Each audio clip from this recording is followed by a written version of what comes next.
Hello everyone, मोहित study IQ centre में आपका स्वागत है। आज जब हम जो है हिंदी पेडागोजी का जो है पेपर नंबर 4 सॉल्व करेंगे। 3 पेपर्स जो हैं अपलोडेड हैं, अपलोड कर दिए जा चुके हैं। अगर आपने पेपर सॉल्व नहीं किए हैं तो पेपर जा कर के सॉल्व कर सकते हैं। देखिए सीटेट का जो है एग्ज़ाम की डेट आपकी आ गई है। 20 जो है 8 को एग्ज़ाम है आपका। 20 अगस्त को आपको एग्ज़ाम है और ये एग्ज़ाम जो है ये ऑफलाइन मोड में होगा, ओएमआर शीट बेस्ड होगा एग्ज़ाम। तो देखिए बहुत सारे बच्चों को जिनको जो है कंप्यूटर में दिक्कत होती है सॉल्व करने में, उनके लिए बहुत बड़ी खुशखबरी है। ठीक है, वैसे भी ये ऑफलाइन जो है पेपर अच्छा होता है करने में। ठीक है, उसमें जो है ध्यान लगा करके पढ़ा जा सकता है, क्वेश्चंस को ज़रा टिक करा जा सकता है, मार्क किया जा सकता है। क्वेश्चंस को लगाते समय जो है उसके जो है मेन पॉइंट्स को हमेशा ज़रूर टिक करें, जैसे इसमें कहीं कोई भी टिक हो इस तरीके से सॉल्व करें। ठीक है, तो एग्ज़ाम जल्द आपका पास में है और जितना हो सके आप पेपर्स लगाइए। पेपर्स लगाते हुए आप चीज़ों को जो है कम से कम क्वेश्चंस को गलत करने की जो है आपके अंदर क्षमता आएगी। ठीक है, तो अगर वीडियो पसंद आए तो प्लीज़ चैनल को लाइक सब्सक्राइब ज़रूर कीजिएगा। आज का जो है टारगेट रखते हैं 50 लाइक्स का। आपके लाइक्स के माध्यम से जो है थोड़ा मोटिवेशन हमें भी मिलता है। ठीक है, चलिए शुरू करते हैं। पहला क्वेश्चन, उसने पढ़ा, उसने खाया, उसने चीखा जैसे भाषा जो है प्रयोग दर्शाते हैं, ये नियमों का उल्लंघन है। भाषा के प्रयोग के संदर्भ में जो है नियमों का उल्लंघन है, या संदर्भ की जो है उसे बच्चे को से समझ नहीं है, या नियम जो है उसको कंठस्थ नहीं है, या नियमों का अति सामान्यीकरण। तो इसका सही जवाब है नियमों का जो है अति सामान्यीकरण कहलाएगा ये। ठीक है, नियमों की दृष्टि से सही है, लेकिन ये है बिल्कुल सिंपल शब्दों में कहा गया है ना, व्याकरण की दृष्टि से जो है गलत नहीं है। ठीक है, चलिए नेक्स्ट क्वेश्चन देखते हैं। व्याकरण जो है शिक्षण के संदर्भ में कौन सा कथन जो है सही है। ध्यान रखिएगा कौन सा कथन सही है। इस तरीके से क्वेश्चंस को करते वक्त जो है ऑफलाइन है तो अब इस तरीके से क्वेश्चंस को जरूर टिक कर लिया करिए। ध्यान रखिएगा व्याकरण शिक्षण के संदर्भ में बात कही जा रही है। ऑप्शंस पढ़ते हैं। व्याकरण शिक्षण के लिए समय सारणी जो है में अलग से काव्यांशों की व्यवस्था होनी चाहिए। अब भाषा प्रयोग की अपेक्षा जो है भाषा नियमों को ही महत्व देना चाहिए। अब बच्चे परिवेश में उपलब्ध भाषिक प्रयोगों के आधार पर जो है भाषा स्वयं के नियम बनाने की क्षमता रखते हैं और व्याकरण शिक्षण जो है अत्यंत आवश्यक है। तो देखिए इसका सही जवाब है जो व्याकरण शिक्षण के संदर्भ में भाषा प्रयोग की जो है अपेक्षा जो है भाषा नियमों को जो है हमें महत्व देना चाहिए। ठीक है, इसका सही जवाब यही है, बी नंबर। नेक्स्ट क्वेश्चन देखते हैं। भाषा की जो है पाठ्य पुस्तक में ऐसे पाठ रखे जाएं जो केवल व्याकरणिक नियमों का ही अभ्यास कराते हों, या अत्यंत छोटे हों, या सरल भाषा से प्रयुक्त हों और बच्चों के परिवेश से जुड़े हों। तो इसका क्या जवाब होगा? तो देखिए बच्चों के लिहाज से जो है ऐसी पुस्तकों का इस्तेमाल करना चाहिए जो बच्चों के आसपास के परिवेश से जुड़े हुए हों। देखिए हम आजकल देखते हैं कि कई बार जो स्कूल्स होते हैं वो अपने जो है जो भी उनकी क्लासरूम्स होती हैं वो उस बच्चों के परिवेश से ही रिलेटेड होती है। बिल्कुल उसी तरीके से ड्राइंग, जिस तरीके से बच्चों को चीज़ें पसंद होती हैं, कलर्स जो पसंद होते हैं, बुक्स भी जो है बड़े प्रिंटेड होती हैं और उनमें बहुत सारी ड्राइंग्स बनी होती हैं, चीज़ों को बच्चे को समझने में आसानी होती है। उसी तरीके के खेल जो है बच्चों को खेलने के लिए दिए जाते हैं ताकि बच्चे उससे जो है इंटरेक्ट हो सके, बच्चों के जो है अंदर जो है क्लासरूम के लिए प्रति लगाव हो, वो घर से स्कूल जाने के लिए इच्छुक हों कि हमें आज स्कूल जाना है। तो कई बच्चे क्या हो स्कूल जाने में रोने लगते हैं, तो हमें उसी तरीके की बोरिंग पास्ट पुस्तक का इस्तेमाल नहीं करना चाहिए कि बिल्कुल सिंपल हो, कलरफुल हो, उसमें बहुत सारी ड्राइंग्स बनी हो। स्कूल में बहुत सारे ऐसे एक्टिविटी होते हैं जो बच्चों को पसंद आती है। ठीक है, तो वो बच्चे उसके परिवेश से जुड़ी हो, सरल भाषा से कोई लेना देना, अत्यंत छोटे, और ये व्याकरणिक नियमों का तो कोई तुक ही नहीं बनता। ठीक है, चलिए नेक्स्ट क्वेश्चन। मुझे पता है कि आप लोग इस तरीके के क्वेश्चंस को जो है बहुत आसानी से सॉल्व कर लेते होंगे। ठीक है, लेकिन ध्यान रखिए कि क्वेश्चंस जो है कभी भी घुमाए जा सकते हैं, इसलिए क्वेश्चंस को गौर से पढ़िए। चलिए क्वेश्चंस देखिए। माधुरी पढ़ते समय जो है कभी कभी वाक्यों शब्दों की पुनरावृत्ति करती है। अब बताइएगा ये क्वेश्चंस का, देखिए ये क्वेश्चन थोड़ा सा डिफरेंट है, कई लोग इसको हो सकता है गलत कर दे। तो वो कभी कभी शब्दों की पुनरावृत्ति करती है, इसका ये भाषाई व्यवहार क्या दर्शाता है? ठीक है, वो कभी जब सेंटेंस पढ़ती है तो वो दोबारा दोबारा पढ़ती है। जैसे हमने अभी पढ़ा, 2 बार हमने इस क्वेश्चंस को पढ़ दिया, या अभी फिर से रिपीट कर देता हूँ। जैसे माधुरी पढ़ते समय कभी कभी वाक्यों को जो है शब्दों की पुनरावृत्ति करती है। तो ऑप्शंस देखते हैं। वो समझ के साथ जो है पढ़ने की कोशिश कर रही है, वो अटक अटक करके ही पढ़ सकती है, उसे पढ़ना बिल्कुल नहीं आता, उसे पढ़ने में जो है ज़्यादा समय लेती है, वो पढ़ने में ज़्यादा समय लेती है। तो देखिए इसका सही जवाब क्या है? इसका सही जवाब है ए नंबर। ठीक है, इसका ए सही जवाब है। देखिए बहुत लोगों ने इसका क्वेश्चंस जो है गलत किया होगा, ध्यान रखिएगा। वो देखिए क्वेश्चंस के भावार्थ को समझिए। माधुरी पढ़ते समय कभी कभी जो है वाक्यों और शब्दों की पुनरावृत्ति करती है, उसमें किसी तरीके का दोष नहीं है, वो ना हम जैसे हम लोग ना कई बार जैसे क्वेश्चंस पढ़ते हैं और हम उसको फिर से पढ़ देते हैं, उसकी यही होता है कि जब हम क्वेश्चंस को पढ़ते हैं तो हम उस क्वेश्चंस को समझने के साथ कोशिश करते हैं, हम ध्यानपूर्वक पढ़ते हैं। हम लोग भी इस तरीके के सेंटेंस जब भी हम क्वेश्चंस हम लोग उत्तर याद करते हैं या हम क्वेश्चंस पढ़ते हैं तो हम लोग भी दोबारा रिपीट कर देते हैं, क्योंकि हम लोग उस चीज़ को ध्यान से पढ़ने की कोशिश करते हैं, प्रयास करते हैं। ठीक है, तो इसीलिए वो समझ के साथ जो है पढ़ने की कोशिश कर रही है, इसलिए उसकी जो है सेंटेंसेस की जो है पुनरावृत्ति कर रही है। ठीक है, ध्यान रखिएगा, यही होता है। इसी तरीके के क्वेश्चंस जो है आते हैं और अक्सर कंफ्यूज करते हैं। ध्यान रखिएगा, ऑफलाइन पेपर है इसलिए ये इंपॉर्टेंट हो जाता है कि पेपर्स का जो है पैटर्न बेशक ना बदला हो, लेकिन जो है न्यू पैटर्न पर जरूर क्वेश्चंस आएंगे। ध्यान रखिएगा, न्यू पैटर्न बेसिस पे जरूर आएंगे। ठीक है, क्वेश्चंस। और ध्यान रखिए, अपने पेपर्स को जितना लगाएंगे उतना ही आप क्वेश्चन पेपर को लगाने में माहिर हो जाएंगे। समझ रहे हैं? तो पेपर ज़्यादा लगाइए, ज़्यादा से ज़्यादा लगाइए। ये वक्त पेपर के अलावा आपके पास कोई और ऑप्शंस नहीं होते हैं कि आप इस समय कोई और तरीके से जो है सीडीपी या अन्य जो है सब्जेक्ट से हिंदी और ईवीएस तैयार करने की कोशिश करें। ठीक है, चलिए नेक्स्ट क्वेश्चन पढ़ते हैं। कक्षा में जो है मौजूद बहुभाषिता का क्या अर्थ है?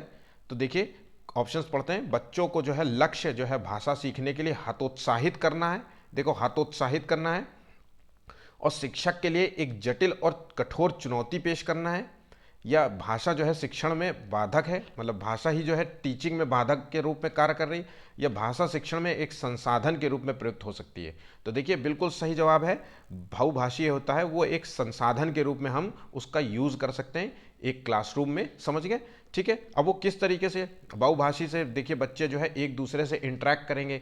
कोई हिंदी जानता है, कोई इंग्लिश जानता है, कोई पंजाबी जानता है, तो एक दूसरे की भाषा से जो है बच्चे एक दूसरे से पहले इंटरेक्ट करेंगे। तो एक तो देखिए सामाजिकता की भावना दोनों बच्चों में आपस में आएगी। वो कुछ सेंटेंसेस बच्चों आपस में बच्चों को सिखाएंगे तो उनके अंदर जो है एक तर्क शक्ति विकसित होगी। ये आप भी जानते हैं कि ये प्रूफ भी हुआ है एक वैज्ञानिक शोध से। जिन लोगों को 2 से 3 भाषाओं का ज्ञान होता है उनका जो है आईक्यू लेवल अच्छा होता है। ध्यान रखिएगा, आईक्यू लेवल अच्छा होता है। ठीक है, तो ये चीज़ भाषा एक संसाधन के रूप में इसे देखेंगे। ठीक है, नेक्स्ट क्वेश्चन देखते हैं। भाषा के जो है सतत और व्यापक मूल्यांकन का क्या उद्देश्य होता है? तो बच्चों की जो है सीखने की प्रक्रिया को समझकर उपयुक्त शिक्षण अधिगम प्रक्रिया अपनाना, या अगली कक्षा में जो है प्रोन्नत करते हुए साक्ष्य जुटाना, और बच्चों की जो है त्रुटियों की पहचान करना और मूल्यांकन की परंपरा का निर्वाह करना। तो देखिए, इसका जो है सीधा सीधा आंसर है सतत और व्यापक मूल्यांकन का जो है बच्चों की सीखने की प्रक्रिया को समझकर, देखिए समझकर उपयुक्त शिक्षण अधिगम जो है उसकी प्रक्रिया को अपनाना। बच्चे का जो है सतत और व्यापक मूल्यांकन का मतलब है कि बच्चे का कहाँ कहाँ मूल्यांकन करना है, किन किन चीज़ों का मूल्यांकन करना है, बच्चे को कितना चीज़ें आती हैं, कितनी चीज़ें उसको समझ में नहीं आ रही, ये सब चीज़ें हमें देखना होता है उस मूल्यांकन के माध्यम से। जब हम ये चीज़ें देख लेते हैं, हम बच्चे की सीखने की प्रक्रिया को समझ लेते हैं कि बच्चे को क्या आ सकता है, वो कितना स्लो है पढ़ने में, उसको किन चीज़ों का जो है ज्ञान है और किन चीज़ों का ज्ञान नहीं है। ठीक है, बच्चे एक तरीके से बच्चे का टैलेंट समझने की कोशिश करते हैं कि वो कितना जो है अडॉप्ट कर पाता है चीज़ों को स्कूल में। उसको समझ करके अगर हमें पता है कि बच्चे को जो है इस भाषा में दिक्कत होती है या इस तरीके से पढ़ाने में दिक्कत होती है, तो हम अपने पढ़ाने के तरीकों को जो है थोड़ा बदल करके बच्चे को जो है शिक्षण अधिगम जो है प्रक्रिया को अपना सकते हैं, जिस तरीके से बच्चा समझने की कोशिश करे, जिस तरीके से बच्चा समझे। तो इसका सही जवाब है ए। नेक्स्ट क्वेश्चन, उच्च कक्षाओं में जो है साहित्य साध्य है और भाषा कौशल साधन है। देखिए, उच्च कक्षाओं की बात कर रहे हैं, तो ठीक है, उच्च कक्षाओं की बात कर रहे हैं तो इसका मतलब है कि ये 5th से मान लीजिए 8th तक की बात हो रही है या उससे ऊपर की क्लासेस की बात हो रही है। तो साहित्य साधन है और भाषा जो है कौशल साधन है। केवल छंद अलंकारों को समझने के प्रयास करना ही भाषा शिक्षण का उद्देश्य है। और भाषा जो है कौशल साधन है, साध्य है, और साधन है साहित्य। और भाषा की जो है पाठ्य पुस्तक अत्यंत जो है महत्वपूर्ण होती है। तो देखिए, हमें समझना होगा साधन और साध्य क्या होता है। तो इसका सही जवाब है सी नंबर। देखिए, साधन और साध्य, यहाँ 2 वर्ड दिए हुए हैं, साधन और साध्य। साधन क्या होता है? देखिए, साधन मतलब परिवहन। हम लोग जाते हैं ना, किस साधन से जा रहे हो, तो परिवहन। परिवहन क्या है कि हम किस के माध्यम से जो है अपने गोल को प्राप्त करेंगे। जैसे हमें दिल्ली जाना है तो हमारा गोल है दिल्ली जाना, और किससे जाएंगे? हम बस से जाएंगे, गाड़ी से जाएंगे, बाइक से जाएंगे, कार से जाएंगे। तो साधन यहाँ है परिवहन का कार्य करेगा। और परिवहन यहाँ पे क्या है, साहित्य। हम साहित्य के माध्यम से जो है अपने भाषा कौशल को प्राप्त करेंगे। और यहाँ साध्य है वो है गोल, ठीक है, अचीवमेंट जिसे कह सकते हैं, गोल कह सकते हैं, कुछ भी कह सकते हैं, ये हमें पाना है, ठीक है। तो साहित्य के माध्यम से हम भाषा कौशल को पाना चाहते हैं, ठीक है। तो यही हो गया साधन और साध्य का अंतर हो गया, ठीक है। नेक्स्ट क्वेश्चन देखिए, भाषा अर्जन क्या है? तो शिक्षक की आवश्यक उपस्थिति की मांग करता है, या भाषा की जो है कक्षा में जो है कक्षा में ही संभव है, भाषा जो है कक्षा में ही संभव है, या सहज व स्वाभाविक जो है होता है भाषा अर्जन, और ये प्रयासपूर्ण होता है, मतलब प्रयासपूर्ण मतलब बहुत मेहनत के बाद जो है भाषा अर्जन किया जा सकता है, या टीचर की एक उपस्थिति की मांग है कि भैया जब तक भाषा तुमको नहीं आएगी तब तक तुम्हारे मतलब क्लासरूम में नहीं आ सकते, या टीचर भी क्लासरूम में पढ़ा नहीं सकता, ठीक है। टीचर की दृष्टि से तो ज़रूरी है, पर बच्चों की दृष्टि से ये भाषा अर्जन की बात हो रही है, ठीक है। तो इसका सही जवाब क्या है? इसका देखिए, भाषा अर्जन जो है, अर्जन मतलब सीखना, तो भाषा सीखना एक सहज और स्वाभाविक प्रक्रिया है। देखिए हम जो है भाषा जो है बचपन में ही सीखना शुरू कर देते हैं। जब बच्चा 1 से 2 साल के बीच में होता है तो अपने आप बच्चा जो है बोलने लगता है शब्द, सेंटेंसेस को, और कुछ सेंटेंसेस को जो है बोलता है, जैसे कि मम्मा, पापा, इस तरीके के, मामा, है ना। तो वो वन एक टाइप के सेंटेंसेस को जो है मिला करके, जैसे मामा, पापा, इस टाइप के सेंटेंसेस को बोलता है, ठीक है। उसके लिए उसको व्याकरणिक नियमों का जानना ज़रूरी नहीं होता कि बच्चों को पहले व्याकरण बताएंगे कि का के बाद खा आता है, खा के बाद गा आता है, इस तरीके की चीज़ों को बताने की ज़रूरत नहीं होती भाषा अर्जन के सिद्धांत में, ठीक है। तो ये एक जो है सहज और स्वाभाविक प्रक्रिया, अपने आप धीरे धीरे बच्चा जो है भाषा अर्जित सीख लेता है। जिस भी भाषा में रहेगा, जिस भी एटमॉस्फेयर में रहेगा, जिस भी आसपास के माहौल में रहेगा, जिएगा, उस माहौल को जो है वो बच्चा अडॉप्ट कर लेगा, ठीक है। दूसरी भाषा जो है अर्जित करनी पड़ती है, जैसे कि अंग्रेजी हो गई, वो चीज़ें उसको सीखनी पड़ेगी। अगर उसकी मातृभाषा हिंदी है तो इंग्लिश उसको सीखना पड़ेगा, अडॉप्ट करना पड़ेगा, ठीक है। और अगर दूसरी अडॉप्ट कोई भी भाषा हो तो ये इसके संदर्भ में सी आंसर है, ठीक है। नेक्स्ट क्वेश्चन चलिए, उच्च प्राथमिक स्तर पर भाषा शिक्षण की प्रक्रिया में सबसे अधिक महत्वपूर्ण है, ध्यान रखिएगा, क्वेश्चंस को पढ़ते हुए इन पॉइंट्स पे जरूर ध्यान रखिएगा।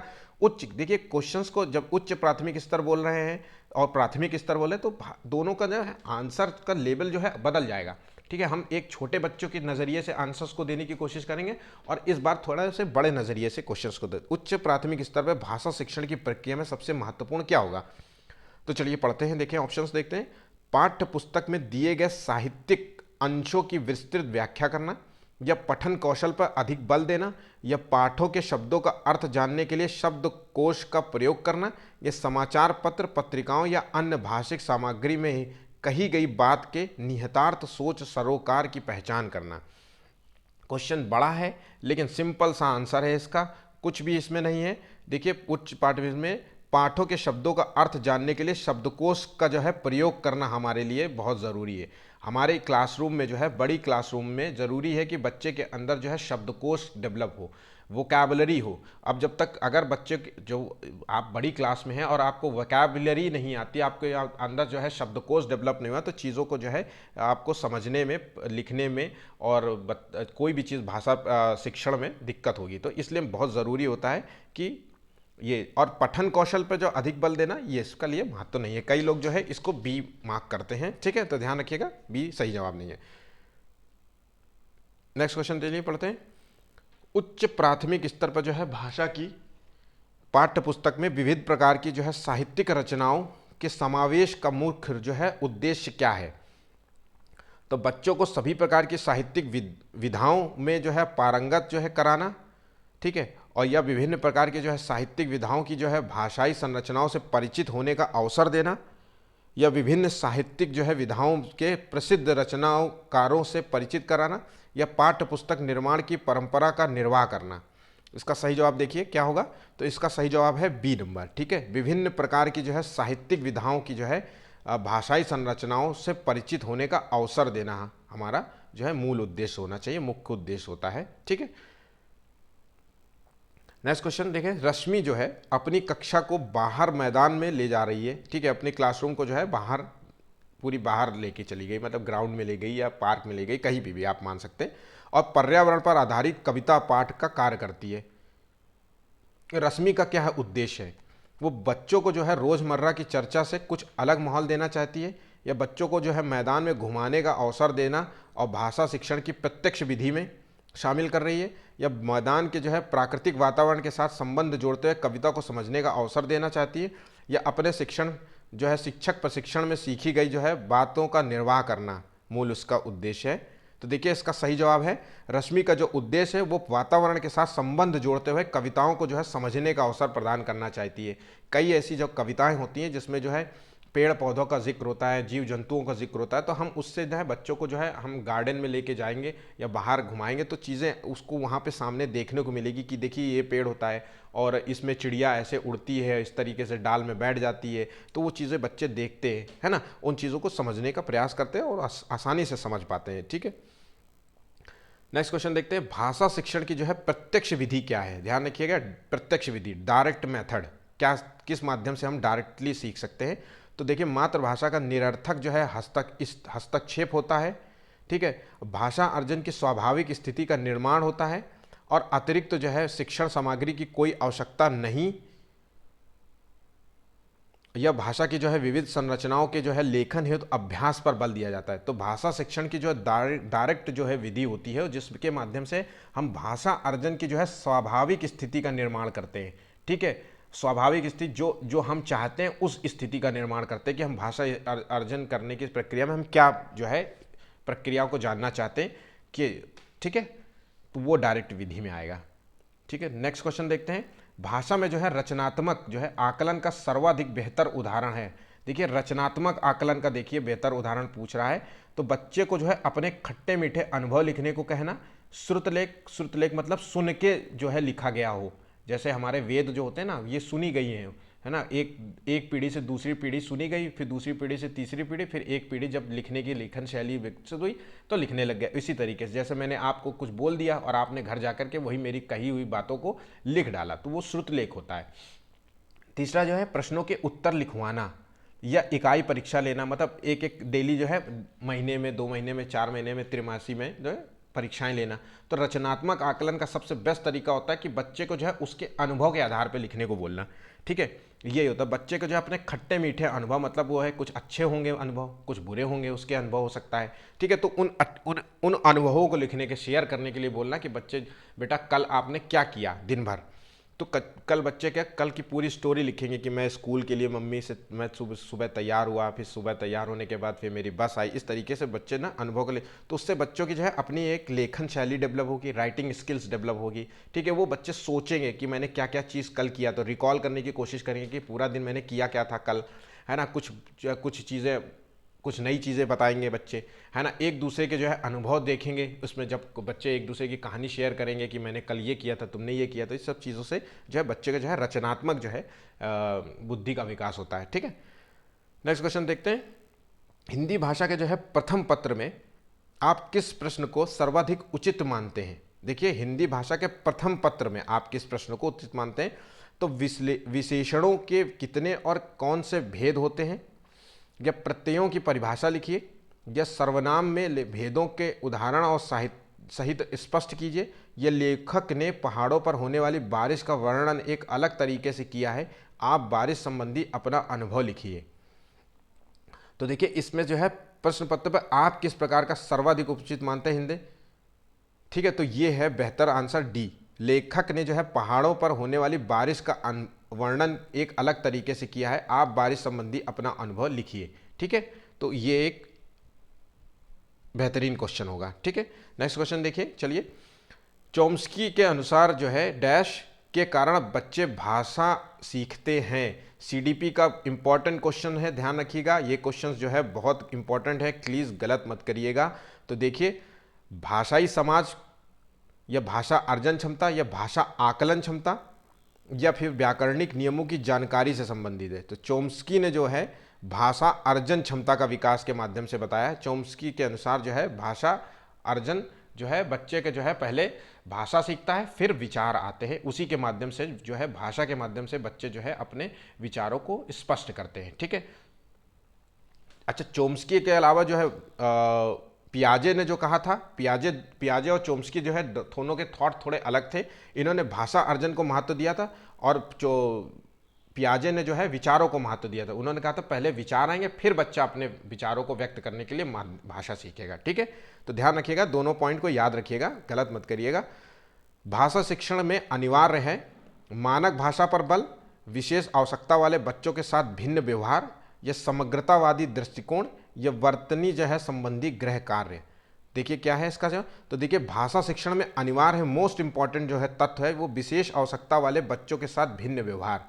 ऐसा नहीं होना चाहिए, भिन्न व्यवहार का मतलब है कि ये नहीं कि उनको दुत्कारना है या उनके साथ कुछ बुरा व्यवहार करना है। ध्यान रखिएगा क्वेश्चंस को, मानक भाषा पे बल देंगे तो बच्चों को समझने में बहुत कठिनाई होगी।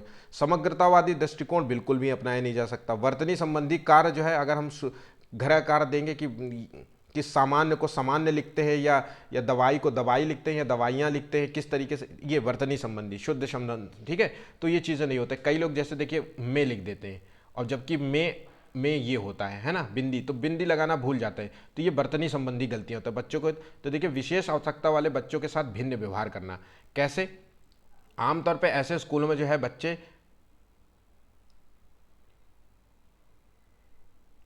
वन सेकेंड प्लीज,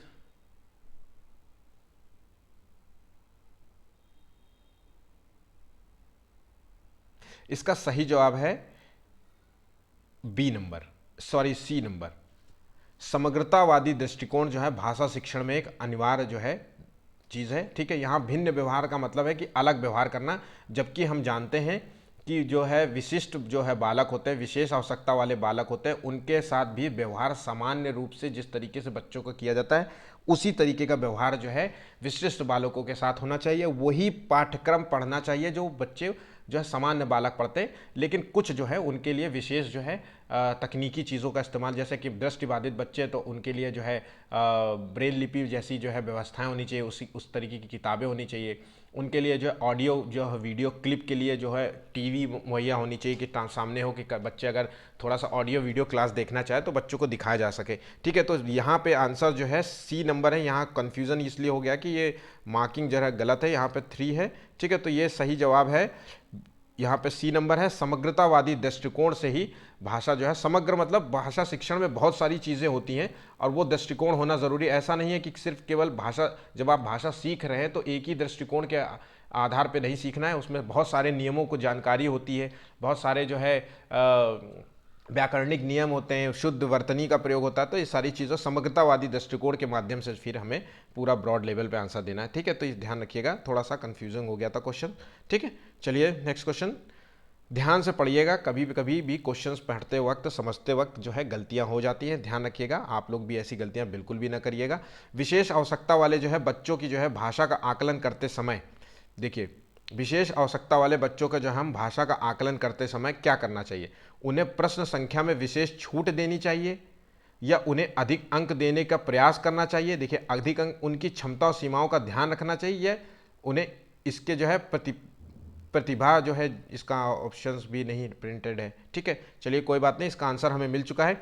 विशेष आवश्यकता वाले बच्चों के जो है भाषा आकलन करते समय उनकी क्षमताओं और सीमाओं का ध्यान रखना चाहिए। ठीक है, मैंने अभी कहा कि देखिए विशेष आवश्यकता वाले बच्चे यूँ हो सकते हैं जिनको जो है देखने में, समझने में, सुनने में जब बौद्धिक रूप से क्षमताएं थोड़ी उनकी कम होती है, वो सामान्य बालकों से थोड़े डिफरेंट होते हैं। ठीक है, तो ऐसे बच्चे होते हैं, तो उनकी जो है बौद्धिक जो है क्षमता भी थोड़ी डिफरेंट होती है। कुछ बच्चों की बौद्धिक क्षमता डिफरेंट होती है, कुछ बच्चों की शारीरिक क्षमता डिफरेंट हो सकता है कि किसी की उंगली में दिक्कत हो, वो लिखने में बहुत परेशानी हो, तो उसको लिखते वक्त जो है उसको ध्यान रखना चाहिए कि वो लिखने में स्लो है, धीमे लिखता है। तो हमें ये ऐसा नहीं कि बहुत तेजी हो तो वो लिख भी ना पाए, या सुनने वाला बच्चा हो तो उसको गौर से, ध्यान से, धीमे शब्दों में, तेज शब्दों में और धीमे बोल करके उसको लिखवाना चाहिए कोई भी। ठीक है, तो उनकी क्षमता और सीमाओं का ध्यान रख करके उसका जो है आकलन करते हुए जो है भाषा सिखानी चाहिए। ठीक है, बच्चे जो है अपनी मातृभाषा का प्रयोग करते हुए हिंदी भाषा की कक्षा में अपनी बात कहते हैं, ये बात है स्वाभाविक, निंदनीय, विचारणीय और अनुचित। देखिए बच्चे अपनी मातृभाषा का प्रयोग करते हुए हिंदी भाषा की कक्षा में अपनी बात कहते हैं, ये क्या है? तो ये बहुत सिंपल सा सवाल है, इसका जवाब है स्वाभाविक प्रक्रिया है। बच्चे मातृभाषा में जो अपने मातृभाषा में जो बात सीखते हैं, मतलब बोलना जो है पहली उनकी भाषा होती है, उसमें जो है बच्चे कंफर्टेबल होते हैं, अपनी बात जो है कोई भी बात को संपूर्ण तरीके से पूरे सही शब्दों में वो कह सकते हैं। बाकी अगर हम मातृभाषा में बच्चे को हिंदी भाषा मातृभाषा है और इंग्लिश में हम कहने के लिए प्रोत्साहित करेंगे तो अपनी बात वो जो है उस तरीके से नहीं कह पाएगा जिस तरीके से वो हिंदी भाषा में कह पाएगा। ठीक है, तो स्वाभाविक एक प्रक्रिया है।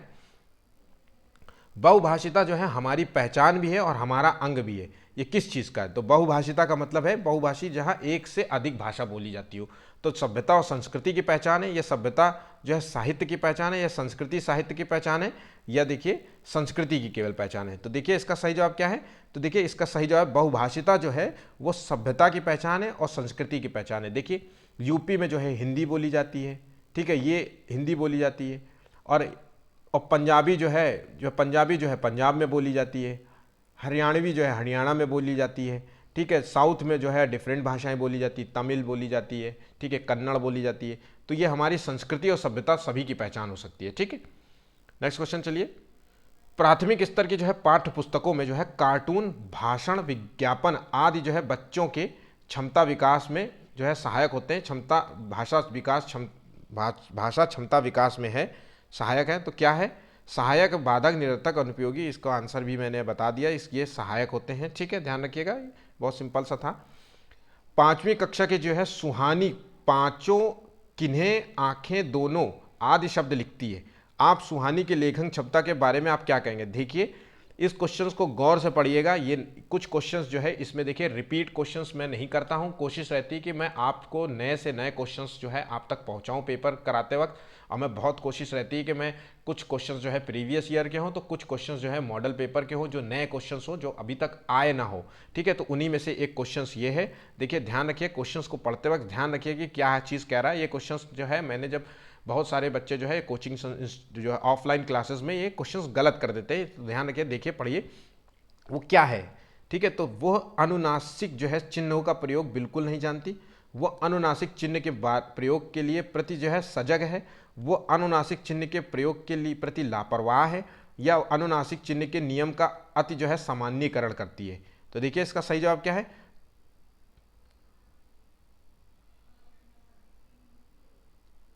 वो अनुनासिक प्रयोग के प्रति जो है सजग है। ठीक है, ध्यान रखिएगा। जैसे अनुनासिक शब्दों का क्या मतलब होता है? जैसे कि 5 जो होते हैं, 5 के ऊपर जिस तरीके से हम ये बिंदी लगाए ना, ये अनुनासिक है। विसर्ग जो होता है ना, ये विसर्ग जो है ये अनुनासिक है। ये डॉट जो है, फुल स्टॉप, ये भी अनुनासिक है। तो देखिए उसने चिन्हों में जो है अनुनासिक का प्रयोग तो किया है, लेकिन सही से प्रयोग नहीं, उसके प्रति जो है सजग है। ठीक है, अभी उसको सही से उसके बारे में जरा पता नहीं है। ठीक है, तो ध्यान रखिएगा, इसका आंसर बी नंबर है। वो जानती है लेकिन उसका प्रयोग करना नहीं जानती। ठीक है, तो ए आंसर नहीं लगा दीजिएगा, ध्यान रखिएगा, ए आंसर नहीं है वो। बिल्कुल मैंने कहा केवल, बिल्कुल, यही केवल सही है। तो इन सब चीज़ों पे हमेशा गलत आंसर होते हैं, ध्यान रखिएगा, गलत हो जाते हैं। आपको हमेशा जो है मॉडरेट आंसर रखना है। तो देखिए ये आंसर है इसका। कई बच्चे जो है ए मार्क कर रहे होंगे अभी भी। वीडियो पसंद आए तो प्लीज़ चैनल को लाइक सब्सक्राइब ज़रूर कीजिएगा। आज का टारगेट ध्यान रखिएगा 50 लाइक्स है। आपके माध्यम से देखिए पेपर बनाते हैं हम डेली, और हम पेपर के अलावा आपको कोई भी चीज़ ऐसी जो टाइम वेस्टेज वाली जो है हम एक्टिविटीज़ नहीं कराते हैं। डेली हम आपको 2 से 3 पेपर कराने की पूरी कोशिश करते हैं। मॉर्निंग में मैं 5 बजे जो है सुबह 5 AM पे जो है मैं आपको डेली करंट अफेयर कराता हूं, और करंट अफेयर जो है बहुत इंपॉर्टेंट होता है हर एग्जाम्स के लिए, तो उसको भी ज़रूर देखा करिए टाइम निकाल करके। मुश्किल से 9 से 10 मिनट का वीडियो होता है। इतना एक पढ़ाई के जीवन में ज़रूरी है। आपको जो है ध्यान लगाने की क्षमता इन सब चीज़ों से विकसित होती है। हमें ज़रूर लगता है कि हम चीज़ें ये हमारे काम की नहीं है या हमारे पढ़ाई के उद्देश्य को पूरा नहीं करती, ये बिल्कुल भी नहीं है। हो सकता है कि कहीं ना कहीं आपको उसका यूज़ मिल जाए। ठीक है, तो पढ़ाई की चीज़ें हैं, तो पढ़ाई की चीज़ों पे ज़रूर फोकस रहिए। आज का टारगेट ज़रूर ध्यान रखिएगा 50 लाइक्स का। विद्यालय में जो है भाषा शिक्षण के लिए कोई कार्यक्रम शुरू करते समय सबसे महत्वपूर्ण क्या है? बच्चे की जो है लिखित क्षमता को पहचानना, या बच्चे की जो है सहज भाषाई जो है क्षमता को पहचानना, या जो है बच्चे की जो है सहज मौखिक जो है अभिव्यक्ति को पहचानना, या बच्चे की जो है पठन क्षमता को पहचानना, पढ़ने की क्षमता को पहचानना। देखिए इस तरीके की भाषा जो है पढ़ने की क्षमता भी लिख सकते थे, लेकिन वो पठन जानबूझ के लिखते हैं ताकि आप जो है क्वेश्चंस को, कई बच्चे जो है पठन की मतलब नहीं समझते और चीज़ें गलत कर देते हैं। ठीक है, तो ध्यान रखिएगा, इसका सही है बच्चे की जो है सहज भाषाई क्षमता को पहचानना है कि बच्चा जो है वो किस रूप में जो है क्वेश्चंस को समझतेगा, ताकि हम अगर बच्चे में जो है कुछ भी कमियां हो भाषाई के संबंध में तो हम उसको सुधार सकते हैं। ठीक है, उसको कहाँ तक सुधारा। इसलिए विद्यालय में जो है भाषा शिक्षण का कोई भी कार्यक्रम शुरू करने से पहले ये जरूर जानना ज़रूरी होता है कि बच्चे की जो है अपनी भाषा क्षमता क्या है, और उसको किस तरीके से उस क्षमता को और बेहतर किया जा सकता है, या जो भी आप बेहतर जान, मान लीजिए भाषा क्षमता है उसकी हिंदी है और वो इंग्लिश को हमें बेहतर करना होगा।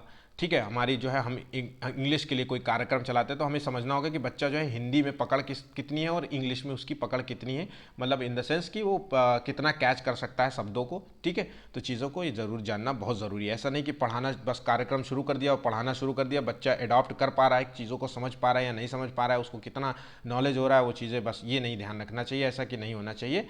ठीक है, ऐसा ना हो।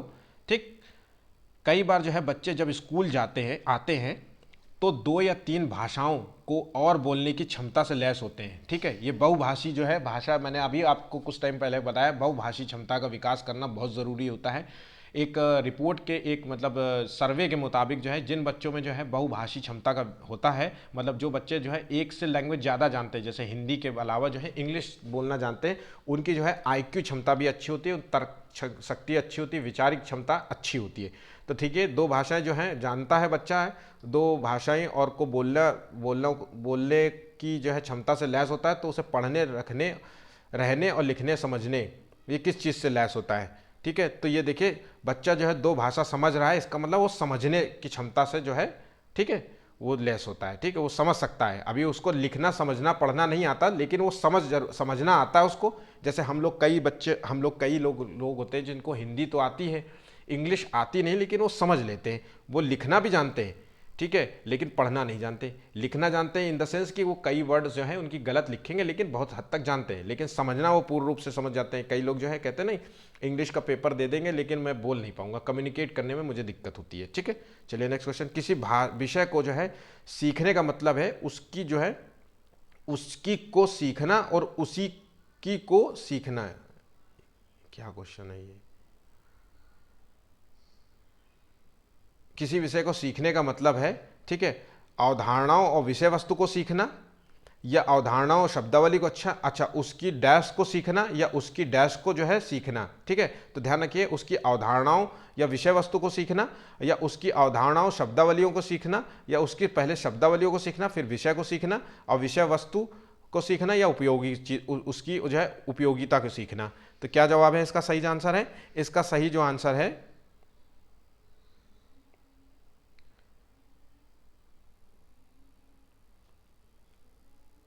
विषय को सीखने का मतलब है उसकी जो है अवधारणाओं और शब्दावलियों को जो है सीखना बहुत जरूरी है। ठीक है, नेक्स्ट क्वेश्चन चलिए। इनमें से कौन सा जो है भाषा आकलन में सबसे कम प्रभावी तरीका है? तो देखिए इसका सही जवाब कहानी कहना, घटना वर्णन, कहानी लिखना, श्रुतिलेख। तो भाषा आकलन में जो है सबसे कम प्रभावी तरीका है जो है कहानी लिखना, जो है घटना जो है वर्णन जो है करना जो है सबसे कम आकलन होता है। बाकी कहानी कहना, कहानी लिखना और सुनकर लिखना जो है ये सभी भाषा आकलन में प्रभावी तरीका है। लेकिन घटना का वर्णन करना मतलब मुंह से वर्णन करते जाना, जैसे मैं आपको मौखिक रूप से बोलता जाऊँ, तो इससे भाषा आकलन का विकास नहीं होगा। ठीक है, नेक्स्ट क्वेश्चन चलिए पढ़ते हैं। आकलन की प्रक्रिया में जो है केवल बच्चों की जो है क्षमताओं का आकलन नहीं होता है, बल्कि शिक्षक की शिक्षण प्रक्रिया का भी आकलन होता है। ये विचार जो है किस रूप में सही है? तो पूर्णतः सही है, पूर्णतः गलत है, अंशतः सही है, या फिर अंशतः जो है गलत है।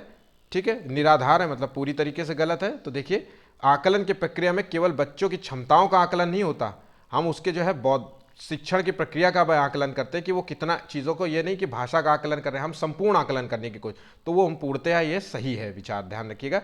ठीक है, नेक्स्ट क्वेश्चन जो है, रोमा ने तीसरी कक्षा में पढ़ने वाली रितिका की भाषा क्षमता, भाषा निष्पादन संबंधी क्रमिक प्रगति का ब्यौरा उसके अभिभावकों को दिया।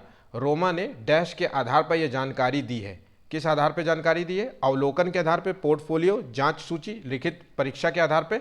तो देखिए ये जो है पोर्टफोलियो के आधार पे, मैं आपको कई बार ये क्वेश्चंस करा चुका हूँ। देखिए ये सेंटेंस कई बार ऑप्शंस में आते हैं, लेकिन क्वेश्चंस का जो हर बार तरीका जो है डिफरेंट होता है।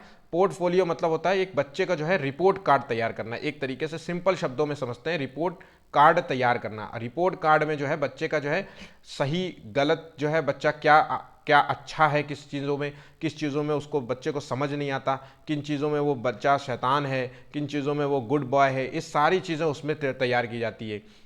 फिर जो है जो पेरेंट्स मीटिंग होती है उसमें जो है टीचर जो है अब उन अभिभावकों को जो है वो संपूर्ण जानकारी बताते हैं कि इन बच्चों में जो है इसको ध्यान देने की ज़रूरत है, उन चीज़ों पे बच्चों पे ज़रा थोड़ा ध्यान दीजिए, होमवर्क कराइए, ये सारी चीज़ें जो है होमवर्क कराइए, या बच्चों के जो है यहाँ पे शैतानी करता है या उसकी भाषा शैली अच्छी नहीं है, हो सकता है कि आप लोगों से वो भाषा शैली सीख रहा हो तो इसलिए बच्चों के सामने इस तरीके की भाषा आप ना अपनाएं, या ना, तो वो सारी चीज़ें होती हैं।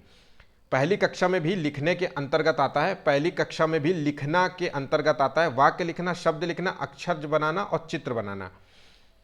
तो सही क्या जवाब है? पहली जो है कक्षा में जो है चित्र बनाना जो है इसके लिखने के अंतर्गत आता है। देखिए लिखने के अंतर्गत आता है, बल्कि चित्र बनाना लिखने के अंतर्गत नहीं आता, लेकिन पहली कक्षा में जब बच्चा जो है शुरुआती क्लासरूम में जाता है तो उसे चित्र बनाने के जो है संदर्भ में बात कही जाती है, वो आता है लिखने के अंतर्गत। ठीक है, ऐसा मत दिखिएगा कि अक्षर बनाने को आंसर मार्क कर दीजिएगा, गलतियां नहीं कीजिएगा। प्राथमिक स्तर पर जो है पढ़ना सीखने में सबसे कम महत्वपूर्ण है, ध्यान रखिएगा, सबसे कम महत्वपूर्ण है अनुमान लगाना, संदर्भानुसार अर्थ, अक्षरों की पहचान या पढ़ने का जो है उद्देश्य। तो इसका सही जवाब है प्राथमिक स्तर पर पढ़ना सीखने में जो है सबसे कम महत्वपूर्ण है वो है पढ़ने का उद्देश्य। ठीक है, बाकी अनुमान लगाया जाता है, बच्चों के छोटे से बच्चों का है तो अनुमान लगाना उनके लिए स्वाभाविक है ना, तो अक्षरों की पहचान करना सिखाया जाता है, बाकी पढ़ने का वह उद्देश्य नहीं होता इसमें। ठीक है, प्राथमिक स्तर पर जो है भाषा सीखने में भाषा संबंधी कौन सा संसाधन सर्वाधिक महत्वपूर्ण होता है? भाषा के डेवलपमेंट में सबसे ज़्यादा महत्वपूर्ण क्या होता है? देखिए बाल साहित्य, कंप्यूटर, टेलीविज़न और समाचार पत्र। तो ठीक है, तो ध्यान रखिएगा प्राथमिक स्तर पे बात हो रही है तो ये है बाल साहित्य जो है सबसे इम्पॉर्टेंट होता है। बाल साहित्य जो है बच्चे में जो है भाषा विकास में सबसे महत्वपूर्ण होता है। ठीक है, बाल साहित्य में जो है कहानियाँ होती है ना, बच्चों की जो है किताबें आती है कहानियों वाली, ठीक है, इस तरीके की चीज़ों का इस्तेमाल किया जाता है। ठीक है, टॉयज़ जो होते हैं ये सब भी बाल साहित्य के अंतर्गत आते हैं। ठीक है, आज के जो है 30 इंपॉर्टेंट क्वेश्चंस थे, कुछ नए थे, कुछ प्रीवियस ईयर के थे, कुछ रिपीटेड क्वेश्चंस थे जो हर साल रिपीट होते हैं। तो देखिए क्वेश्चंस का जो है लेवल अच्छा है, पेपर्स जो है एक बढ़िया से बनाया जाता है, पूरा फोकस रख करके बनाते हैं हम लोग कि ये सोचते हैं कि आपको लिए पेपर एक अच्छा पेपर तैयार किया जा सके। डेली मैं डेली आपको 2 पेपर्स जो है डेली मैं आपको कराता हूँ, इससे ज़्यादा मैं पेपर नहीं कराता हूँ डेली आपको, तो पेपर्स जो है डेली आप लगाइए। ठीक है, तो ध्यान रखिए डेली आप पेपर लगाया करिए। आज मैंने मॉर्निंग में जो है सोशल साइंस का पेपर अपलोड किया है, एसएसटी का पेपर अपलोड किया है, पेपर 2, उसको भी ज़रूर लगाइए आप भी, जो भी बच्चे एसएसटी का पेपर दे रहे हैं। ठीक है, और आज का पेपर जो है हिंदी का जो है चौथा पेपर था, 3 पेपर अपलोडेड है, अगर आपने वो 3 पेपर नहीं किए हैं तो बहुत अच्छे पेपर्स हैं, आप उनको भी लगाइए जा करके। ठीक है, आज का टारगेट ध्यान रखिएगा 50 लाइक्स का। धन्यवाद।